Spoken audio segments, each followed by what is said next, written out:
welcome to some more questions and answers here on the Old Front Line. These are questions submitted by you, the podcast listeners, and each month we select some of the best questions that have been submitted via email and the Discord server to answer here and hopefully give us all fresh perspectives and new knowledge of this vast subject of the Great War. So let's begin. Welcome to a special question and answer episode of the Old Frontline podcast, where we're going to feature questions connected to researching servicemen and women in the Great War. Now, I've received a lot of questions about this subject, covering soldiers of different nations, and rather than add them to the usual Q&A episodes, I thought we'd do this special episode for the end of Season 7 of the podcast, focusing just on this one subject, and also marking 20 episodes of Q&As, which is incredible. I started this as a kind of experiment to see if there was any interest in questions and answers, because I was getting a lot of them through email, and now it's pretty much turned into a mainstream part of the podcast. And I continue to get great questions from you, which you can send in via email or the Discord server, and details of that are in the show notes. And I get a lot of positive feedback about the Q&A episodes, and the listening figures certainly show that you're interested in them. So long may these continue. Now, to begin this look at First World War ancestors, and that is what brings many of us to the subject of the Great War in the first place, and how to research them, where should you begin your research if you haven't done already? And that literally is on your own front doorstep, within your own family. Find out what remains in your family archives, if you like. Is it photographs? Is it medals? And they'll be named, engraved with the details of the serviceman or woman who they commemorate. You might have a bronze memorial plaque. You might have discharge documents or letters from the Imperial War Graves Commission. And there will also be family memories. Grandad served on the Somme. Great Uncle Bill was at Ypres. And they are useful family memories, but they're not infallible. The number of times that people have come to me on battlefield tours and tell me, particularly in the early pre-kind of internet days, I've come to visit my granddad's grave, he was killed on the Somme, and when we've looked into it, it's not the Somme at all. An attack on the Hindenburg line at Arras in the Battle of the Sombray Canal in November 1918, often no connection to the Somme whatsoever, because those big names dominate, and that is really the kind of key thing here. Don't be swayed by what the family stories are. Do your research. And it's how to do that research. And now we've discussed some basics. Let's get down to our questions. And let's get down to our first question. So, question number 1. And there'll be a few more questions than usual in this Q&A podcast. And it'll be slightly longer than usual as well. So, question 1. This comes from a lot of different people on all of the platforms where people write into the podcast. But this particular one from Travis Wells, this is typical of the kind of questions that I've had about this subject. How do you go about researching an individual soldier? Asked Travis. I hear you and other First World War historians speaking on learning about individuals, but I am at a loss as to where to start. So, I said at the beginning, we're not just going to talk about British soldiers in this, we're going to talk about soldiers, servicemen and women of a number of different nations. So where to begin? But let's begin with British soldiers. Most, if not all, of the records that relate to soldiers that served in the Great War are now online. Now, this is very different than when I began researching my own military ancestors in the First World War, when a lot of the records were not available to the public, and the public record office, as it was in those days, the National Archives today, just had very little about individual soldiers. But now we're kind of spoilt. Pretty much all of those available documents, the ones that survive, are available from sites like Ancestry or Find My Past, and a number of others. I mean, everyone's got their favourite kind of ancestry service. Use whichever has got the greatest number of records, but those two that I've just mentioned, Ancestry and Find My Past, are really the kind of top tier of the services that are available out there to research individual servicemen and women in the Great War. Now, the surviving service records were damaged in the Second World War. Britain was bombed during World War II in the Blitz, and a lot of records were destroyed. Not all of them, and it seems that while most of the destruction were records that were kept in London at that time, certain record offices were still in the far reaches of Great Britain, and they were not affected by bombing. So you see, for example, the survival rate of records to gunners, to men in the artillery, being much higher than some individual regiments. It's kind of a bit hit and miss when you kind of look at it. And initially, there were two sets of records that were described as the burnt and the unburnt records. The burnt records were the ones that were in London and were in buildings that caught fire because of Blitz damage, and documents were destroyed and damaged, often with water damage as well, but they were not digitised, they were microfilmed in the 1990s. That's how they were originally released, and then eventually that microfilm was turned into digital microfilm and individual digital images for each page of the service record, and that is what is available online. Those are the burnt records. They are, in effect, service records of men who served in the British Army during the Great War and either died on active service or were demobilised towards the end of the war or at the war's ending and sent home. So it's a mixture of different kinds of servicemen, from pre-war regulars to Kitchener's army men to territorials to conscripts. The unburnt records are what are now described as the pension records. So these are the records that were removed from the main service records because they related to men largely discharged through wounds or sickness or events on active service that caused their discharge, and subsequently they applied for a pension because of that. And those records were then used to prove either way whether they were entitled to it. So they were not kept in the same part of London that the so-called burnt records were. Now, all of these are searchable just with a name on pretty much all of the platforms that have these records. And obviously, if your ancestor and you don't know anything about him is called John Smith, then you're going to be up against it. And I would always use a mixture of search criteria when you're looking for someone in these records. And if records to them do survive in these categories, then they will tell you a lot about that serviceman.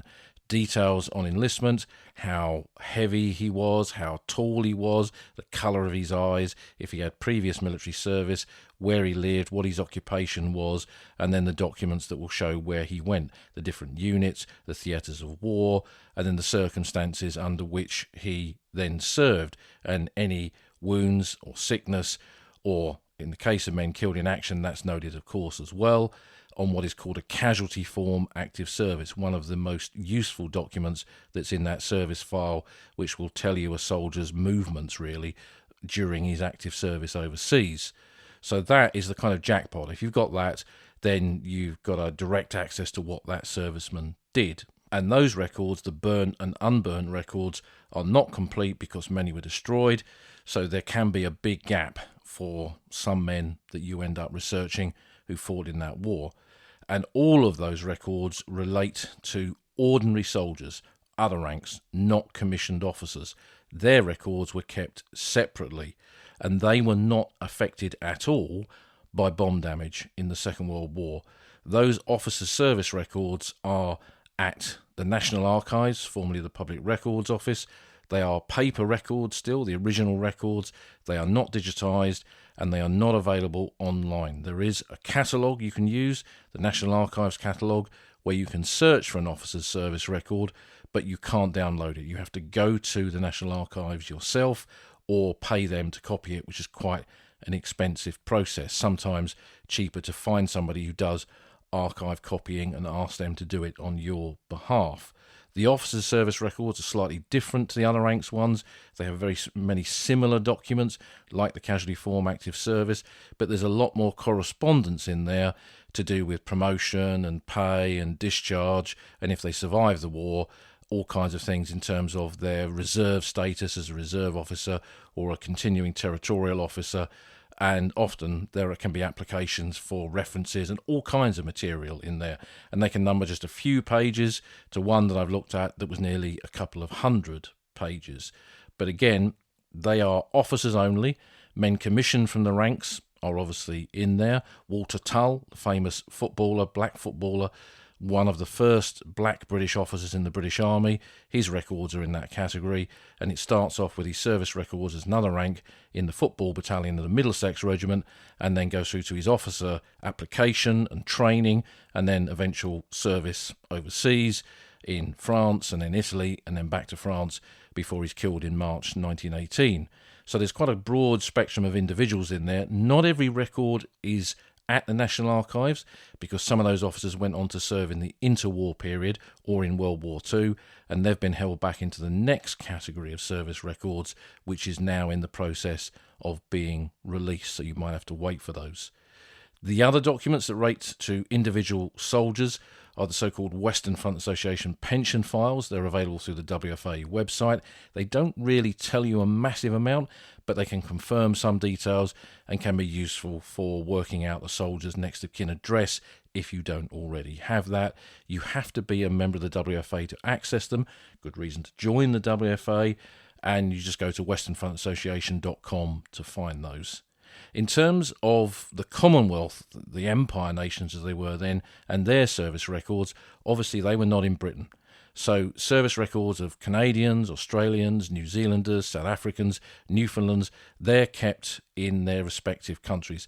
The Newfoundland Regiment, they are in the Canadian Archives, and pretty much all of those records for all of those nations, with the exception of the South Africans, are available online. So if you go for Canadian service records or Australian or New Zealand, you can go to a national website where you can look up their records and download them as digital files for free. There's no subscription service required to access those, and they're very complete, and some of them can be incredibly detailed.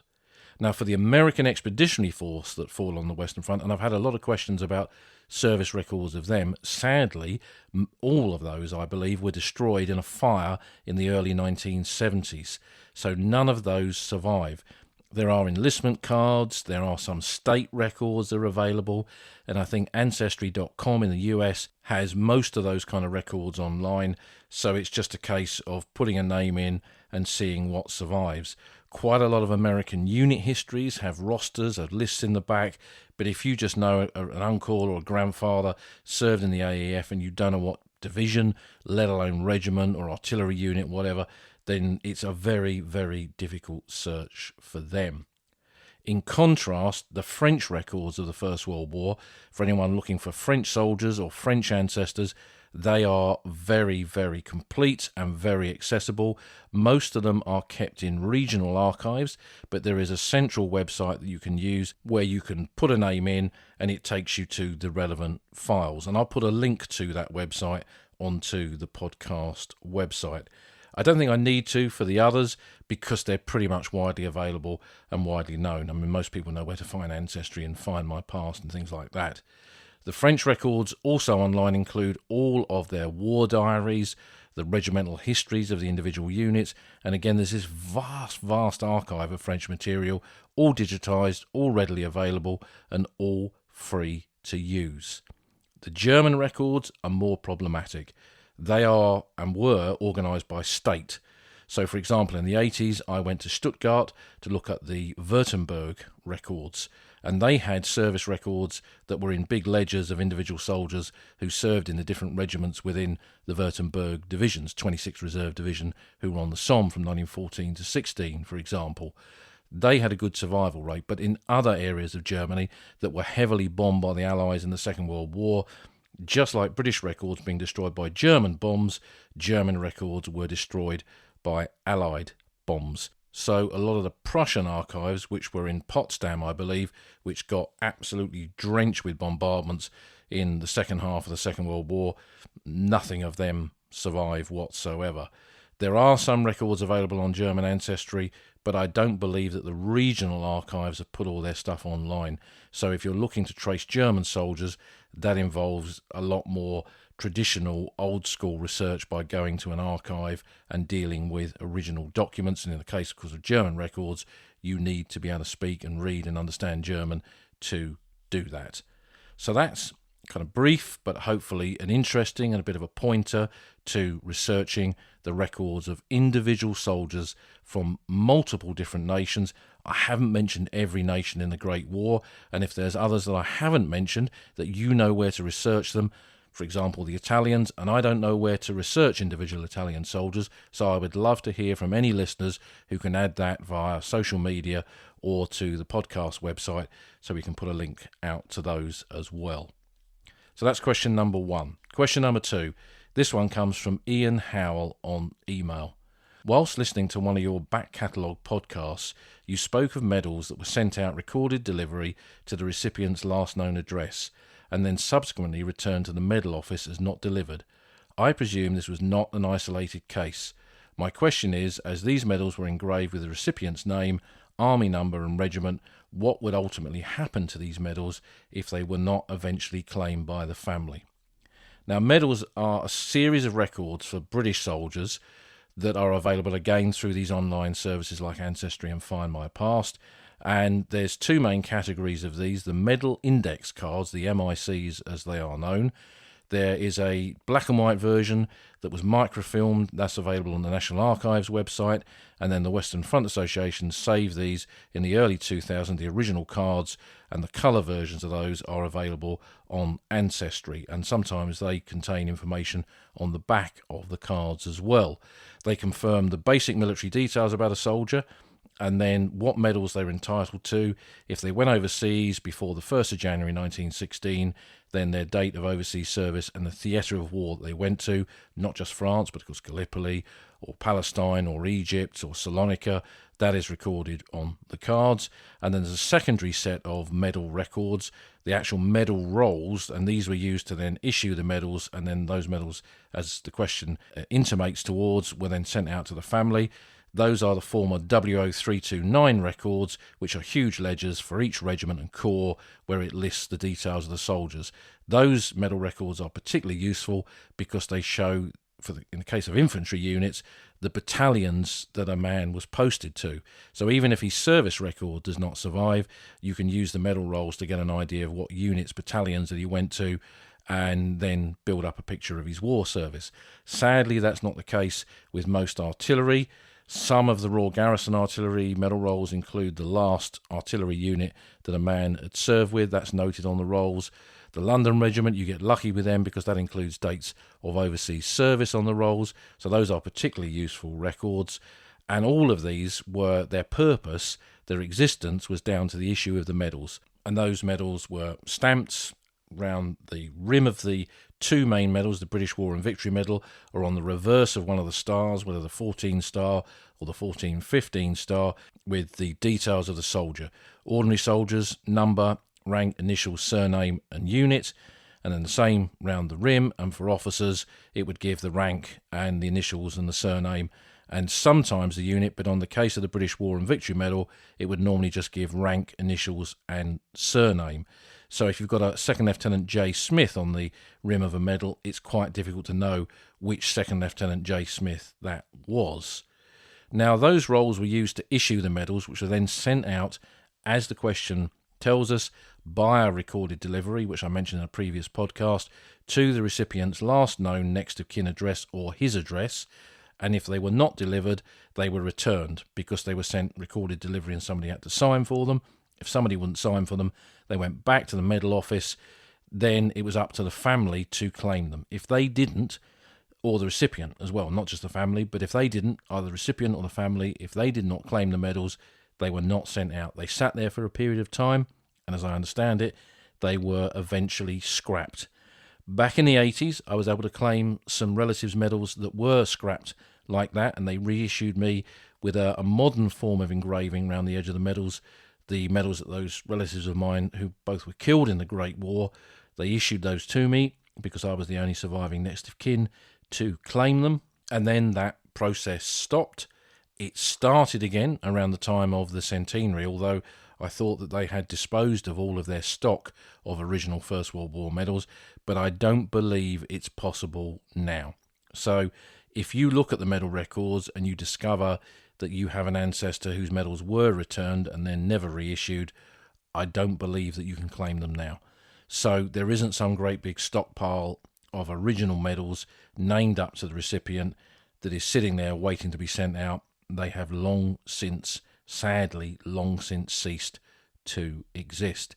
But the records that were used to issue them are the fundamental kind of bedrock of records that we use to trace soldiers who were in the Great War. The medal index cards, for me, are the first port of call every time I'm looking for a serviceman who was in the Great War and want to find out more about him. I put their name into the online database for those, find their details, and then I've got the most basic information about them that I can then expand upon. So these are incredibly useful records.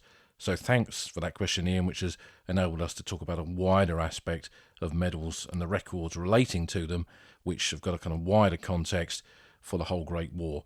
Now, the records for other nations and their medals seems more complex. The Canadians, Australians, they don't seem to have the equivalent of these medal rolls, and I don't believe the Americans had either, and the French, a lot of soldiers had to claim medals after the war, so that's a much more complex process that I wouldn't claim to be an expert on, but I've never seen any kind of heads up as to where those records were. There are Navy records, medal records for the First World War for those who were at sea or served in the Royal Naval Air Service or were part of the Royal Naval Division, and again they are on the online platforms for ancestral research in those key sites that we use to do this kind of tracing. So that covers medals and medal rolls, I hope. Question number 3 kind of connects us to the information that's in those medal rolls and on service records in terms of the Army. Graham Wood on email asks, my grandfather Elwood served with the Middlesex Regiment on the Western Front during the Great War and seems to have been in 4 different battalions of the regiment. He then appears to have been wounded on at least 2 occasions, which may in part be the explanation behind his service in multiple battalions. So my question is, were soldiers often posted or transferred between battalions of a given regiment rather than remaining in their original battalion? Well, Graham, they were. In some cases, some men did serve in the same battalion for the entire period of their service. I've got medal groups to Sussex men who joined, for example, the 8th Battalion Royal Sussex Regiment, the Pioneers, right at the beginning of the war in August 1914, and served throughout, didn't serve in any other battalion. And then if you look at other soldiers, they skip from battalion to battalion to battalion. And some of the veterans that I interviewed back in the 80s and 90s, I discovered that they moved around quite a lot as well for all kinds of reasons. Units would get disbanded, amalgamated, there would be heavy casualties in a particular unit, and then another battalion within that brigade would often send 100 men as replacements to the unit that had got knocked about at Passchendaele or in the March 1918 offensive or whatever it was. And when men were wounded and went back with a Blighty one, recovered from that wound, and then were posted back to France in the second half of the war, when the base depot was at Etaples, they would find when they got there, they could be put on a parade, every other man was told 1 pace forward, and you were then transferred not just to a different battalion, but in some cases to a different regiment or corps. Transfers within regiments was more commonplace, but as the war went on, some men were taken out of corps and sent to regiments, and some men were taken out of regiments and sent to corps, particularly if they were medically downgraded. And a lot of men in the Army Service Corps, for example, who were young, fit men who had been driving vehicles and doing all kinds of rear echelon jobs in the last year of the war, suddenly found themselves being dragged out the ASC and sent to infantry battalions as PBI, poor bloody infantry. So that kind of thing happened. As the war moved on, as the war cast its long shadow across those 4 years of conflict with tremendous casualties, the reality of the army was that you could be sent anywhere. So men did move around a lot, and you were lucky if you stayed within the same unit. Some veterans that I interviewed did, but I think that they were very much in the minority compared to the experience of most soldiers who get moved around a lot. And I'm sure that this did have a lot of effect on the cohesion of these units, because if you think a PALS battalion drawn from a particular place suddenly finds its original echelon of men, having been wounded in its first battle, come back to France or whichever theatre of war it is and get posted to whatever regiment requires them, and they then get replacements from areas outside of their original enlistment area, then the kind of identity of that unit is going to change. A Hull battalion recruited in 1914 could have been half full of Londoners by 1918. That was the reality of it. And men who'd served in the London regiment could now be in the Gordon Highlanders by the end of the war. And it did break down a lot of this identity and cohesion, and perhaps cause the army as many problems as it solved. They were fearful of the kind of losses, I guess, that had been suffered by some of these locally recruited units in battles like the Somme, when whole communities had been thrown into mourning. I don't think that was the top of the list of their concerns, but I think the reality of the army as the war moved on into a massive conscript army is that you were just sent wherever the army needed you, and you had pretty much no say in that. So that's how that kind of worked. So, question number 4 comes from Mike Roberts. Mike asks, could you explain the numbering of battalions within a regiment in the Great War? For example, the first 6 Cheshires, 1/6 Cheshire Regiment. I can't find an easy to understand explanation for this. Well, let's take a regiment and give that as an example. So, as you know from listening to this podcast, I grew up in Sussex. That's where I was born. I've always been interested in the Royal Sussex Regiment, and it's a good way of understanding the Great War by focusing on a particular regiment to give you an understanding of the wider army. So if we look at the Royal Sussex Regiment, which is not untypical for most regiments of the British Army at the beginning of the First World War, it had 3 regular battalions, the 1st and the 2nd Battalion. They were on active service either in Britain or out in the Empire. They had a 3rd Battalion based in Britain that supplied reinforcements and did training for the men who would eventually serve in those 2 active battalions that went overseas. Then they had 3 territorial battalions. The 4th, recruited in West Sussex, the 5th, the Cinque Ports Battalion, recruited in East Sussex, and a 6th Cyclist Battalion, which quite a lot of regiments of the British Army had those on the outbreak of the war. And if they weren't a cyclist battalion, then they would just be a regular territorial battalion. But that is typical of most regiments. 3 regular battalions, 3 territorial battalions. Now, when the war broke out, huge numbers of men flocked to enlist, often under their own impetus, but then responding to Lord Kitchener's call and those posters enticing you to enlist for king and country. The creation of the new army also led to a lot of men joining territorial battalions, most of which were not up to full strength. So your example, first 6 Cheshires, in the Cheshire Regiment there would have been a 1st and 2nd Regular Battalion and a 3rd Reserve one, and then the 4th, 5th and 6th Cheshires. Now, the 6 Cheshires, like all of the other territorial battalions in the rest of the British Army, became their own mini-regiments in the First World War and expanded to 3 separate battalions within that territorial battalion. And to differentiate between them, the original one that existed before the war, that was known as 1/6, so the 1st 6th Battalion. Then the first wartime raised one was the 2/6, 2nd 6th Battalion. And then there was normally a reserve, a 3rd Battalion, the 3rd/6, the 3rd 6th Battalion, and that then fed reinforcements to the other territorial battalions. So when you see 1/6, 2/6, all this kind of stuff, these are territorial battalions, and it's how they took an original territorial battalion, made it its own kind of mini-regiment, and formed 3 separate battalions that often served in different theatres of war. And that numbering system, 1/6, 1/5, whatever it is part of the Army's kind of nomenclature, really, of the way it could identify units in terms of where they were, what part of a bigger formation they were a part of, the postal addresses and all that kind of stuff. Now, on top of those, on top of the regular and the territorial battalions, of course, with the creation of the new army, were the wartime raised battalions, often called service battalions, and there could be any number of those. Some regiments, like the Durham Line Infantry and the Northumberland Fusiliers, had masses of battalions. So some of these regiments expanded to an absolutely enormous size by the end of the war, which gives us an insight, of course, into the size of the British Army throughout that conflict. And when the war came to an end, while those regular battalions and the territorial battalions, they continued to exist, the service battalions and the wartime raised battalions were gradually disbanded. So all of those regiments of the British Army went back to a similar number of battalions by the 1920s. And then the Army went through a whole series of reforms in the interwar period, and the scope and size of the British Army was very different come the outbreak of another war in 1939. But that's an explanation for another podcast, not this one. So I hope that explains it further, Mike.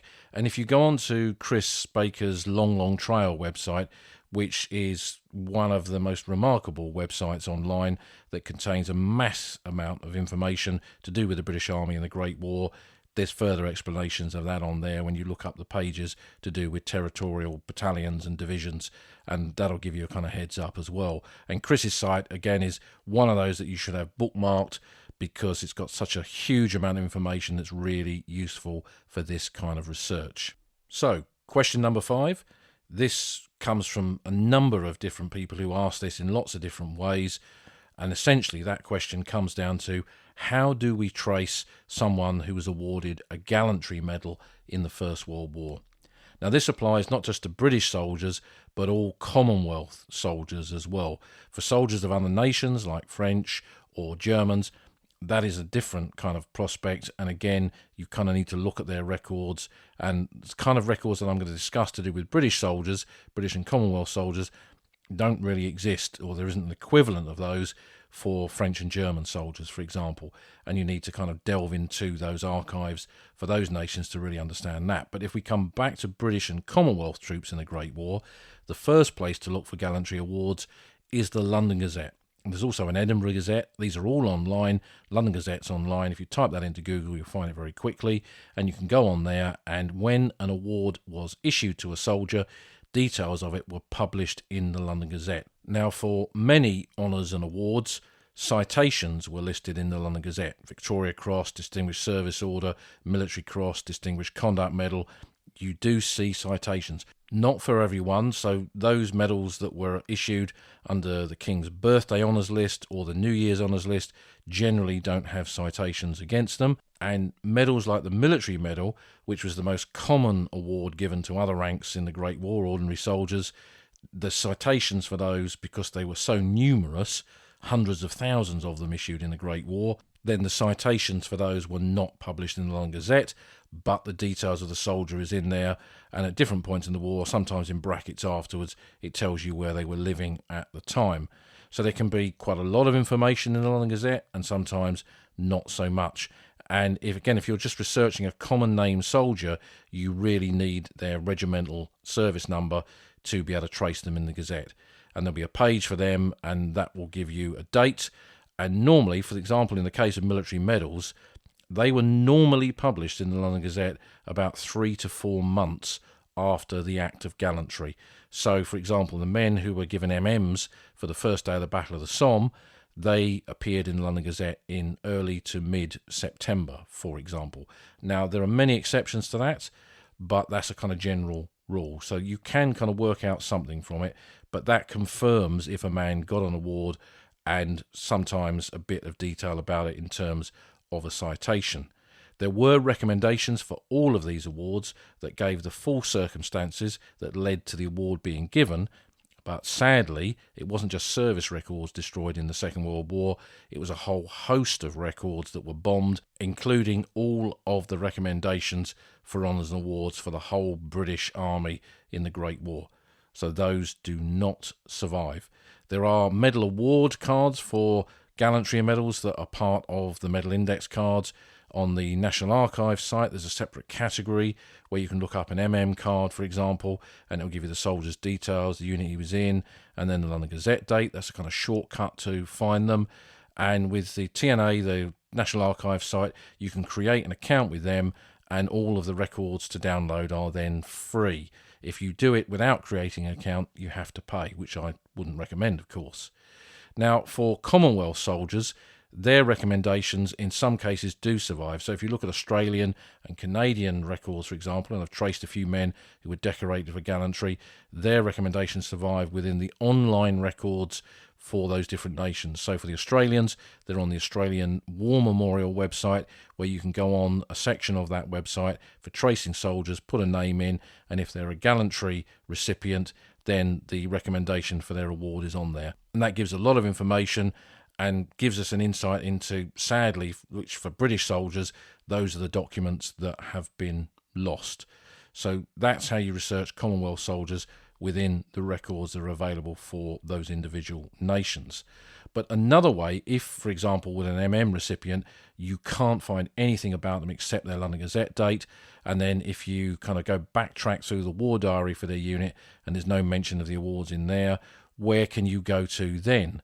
Well, local newspapers are a really good source, and the British National Newspaper Library has got a lot of these newspapers digitised and put online on their website, which is a subscription service, but you can sometimes find details of awards in those. A local man gets the DCM, there's a whole article about it. A local man gets the military medal, again, there can be the citation. And I've looked up, for example, with my Sussex lads, the South Downers who were at Richbourg, a large number of men were awarded an MM for that action, and I've gone through the newspapers for Sussex for those guys, and I've found about 50% of them where there are citations published in the local newspapers indicating they got it for attacking a German machine gun or working as a stretcher bearer in no man's land or whatever it was. So local newspapers are very much an underused source, is a good place to look for those kind of details if you can't find any circumstances of that award anywhere else. If you get lucky in some war diaries and you get a publication date of the London Gazette, details of what unit the soldier was in, and then go through the diary, you sometimes see lists of men awarded honours and medals for particular actions. The following men were awarded the military medal for the attack on the Schwaben Redoubt, for example. So that's another way of kind of doing it, but that can be a bit hit and miss, and not all war diaries have that information. They would have done once in the Part 2 orders, but they were all destroyed by the Ministry of Defence back in the 1960s when those documents were transferred to what was then the Public Records Office. Sadly, this is a common thing with almost all these different categories of records. We only have a very tiny percentage of the records that once existed for the men and women who served in the Great War. So that's question number 5. We're going to go on to question number 6. And again, this is one that I've had a lot of questions about. So this is a generic question for all of those who ask this. How can I trace someone who served in the Navy in the Great War? Now, we mentioned earlier when we were talking about medal rolls that in what was once the category ADM 171, Admiralty Records 171 at the National Archives, those are the Navy medal records for the First World War. They're in alphabetical order, so you can go on there and it tells you what medals they're entitled to and a little bit of information on top of that. It includes Royal Navy, Royal Naval Volunteer Reserve, Royal Naval Reserve, Royal Naval Air Service, and of course the Royal Marines. And in the Great War, there was no such thing as the Royal Marines. They had Royal Marine Light Infantry, Royal Marine Artillery, and later on in the conflict, Royal Marine Labour Corps as well. And they're all on the Admiralty medal records, as well as those who served in the Royal Naval Division, the majority of which were either Royal Marines or Royal Naval Volunteer Reservists. So if you're following the fortunes of the Anson Battalion or the Hood Battalion or the Nelson Battalion, and you want to look up a rating that served in those units, you'll find them on the Navy medal records. On top of that, there are service records for all of those branches of the Navy, from the Royal Navy through to the Royal Marines. They have their own categories of service records in the former Admiralty records. These are all online, all on the National Archives or other sites, and they have 100% survivability. None were destroyed in the Second World War. So if you have a Navy ancestor, you are guaranteed to find their service record. So you can just go on there. If you know their service number, that's a shortcut, but you can search through the names, and there's a huge amount of detail on there, what ships they were sent to, what postings, shore stations, where they went overseas, details about them, wounds and injuries, and for the men in the Naval Division, what units within that division they were posted to, and the Marines, which Marine battalions, and all that kind of stuff. So there's a huge amount of information there that enables you to put together a really good picture of a naval ratings service. There's a separate set of records for naval officers that kind of tell you the same sort of thing, and their details are on the Navy medal records as well. So probably in terms of the arms of service, this is one of the most complete set of records. And tied into this, as we're talking about the Navy here, I also had quite a few requests about, or questions about, the Royal Flying Corps and the RAF. Their records also survive. They are in separate sections of the National Archives records, and again available on some of the Ancestry platforms, and you can get service records for those that tell you the squadrons they served in, the training establishments, where they went, and all kinds of other information that again enables you to put together a structure of an airman service in the Great War. And I know subjects like the Navy and the Air Force is something that's been lacking in podcast episodes. That is something that I hope to change in the very near future. So hopefully the many people who asked about the Air Force and the Navy, that's kind of given you a few leaders, and that will take you down the right kind of research path to find out more about that element, that angle, that layer of the Great War. And our seventh and final question comes from Joanna on fan mail. Now we have a fan mail feature now, which you'll see a link to on the show notes, that then enables you to send kind of a text basically to me via the Buzzsprout website, which are our podcast hosts. And I don't see who you are, so if you want me to identify you, put your name at the bottom of the message, and that is another way to send in a question for the standard Q&A episodes. Anyway, Joanna asks, did women serve in the Great War, and where can you research them further? Well, that is a podcast in its own right, and I'm going to look at the kind of wider aspects of women in the Great War in a future episode. But if we look at the British involvement in the Great War and how many women served in British-formed units that went on to go to the Western Front or Gallipoli or wherever it was, then we can see what records are available. And women did indeed serve in lots of different capacities, not just nurses in the Great War. So, for example, the Women's Army Auxiliary Corps, later known as the Queen Mary's Army Auxiliary Corps, the QMAX, was originally formed in 1917, existed until 1921, and 7,000 of their service records are available on the National Archives website. They provided a huge amount of labour for the army in Britain, but they were sent overseas as well. There are lots of photographs of them working at Etaples, doing vital work there. Some of them worked on the cemeteries, and again, there are photographs of QMAX working in Etaples Cemetery and some of the other cemeteries, Abbeville. I think there's a whole series of photographs of women working there. And they did labouring tasks near to the battlefield. Now, they didn't go into the trenches, but this was an important aspect of military service and a turning point in the history of the British Army that didn't just recruit women, that it actually sent them overseas as well. And it's important in our understanding of the wider history of the Great War to know this. Most people think about women serving in nursing capacities, of course, and women did on a very large scale within the British and Commonwealth armed forces in the Great War.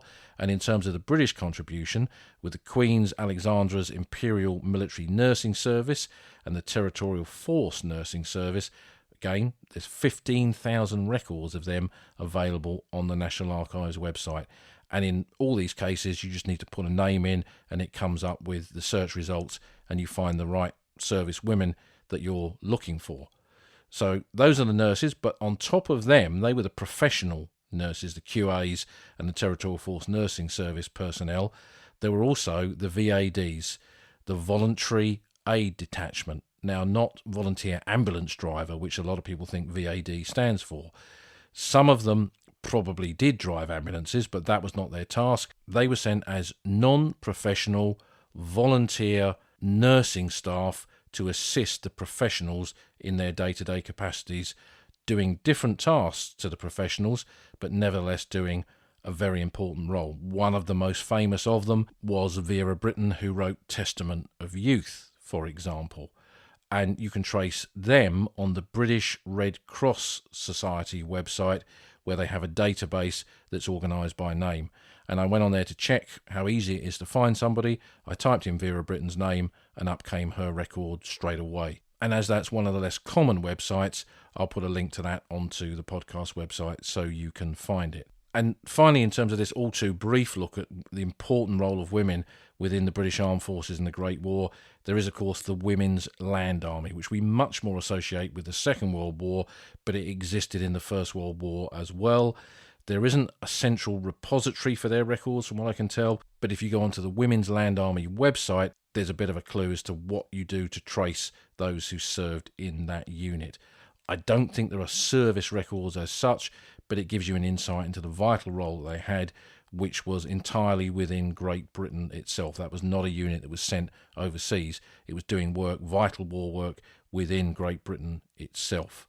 Now, I mentioned that there were Commonwealth nurses as well, and again, the records of Australian, Canadian and New Zealand nurses who served, and when you travel the silent cities of the Great War, you will see the graves of nurses from all of those nations in cemeteries across just the Western Front, for example, alone.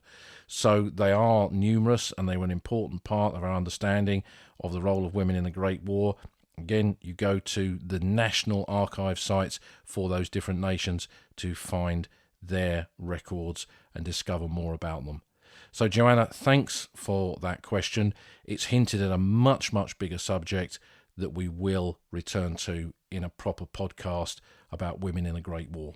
So, that's it, a special edition of Questions and Answers on the Old Frontline podcast, looking at our World War I military ancestors who served in that conflict.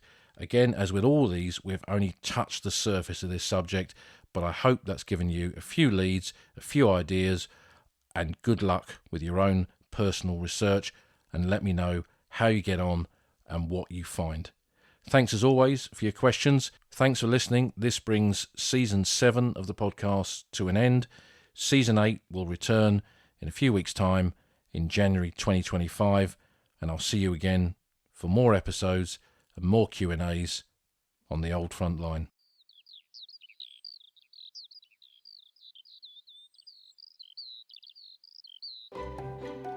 You've been listening to an episode of the Old Frontline with me, military historian Paul Reed. You can follow me on Twitter at Somcor. You can follow the podcast at Old Frontline Pod. Check out the website at oldfrontline.co.uk, where you'll find lots of podcast extras and photographs and links to books that are mentioned in the podcast. And if you feel like supporting us, you can go to our Patreon page, patreon.com/oldfrontline, or support us on Buy Me a Coffee at buymeacoffee.com/oldfrontline. Links to all of these are on our website. Thanks for listening, and we'll see you again soon.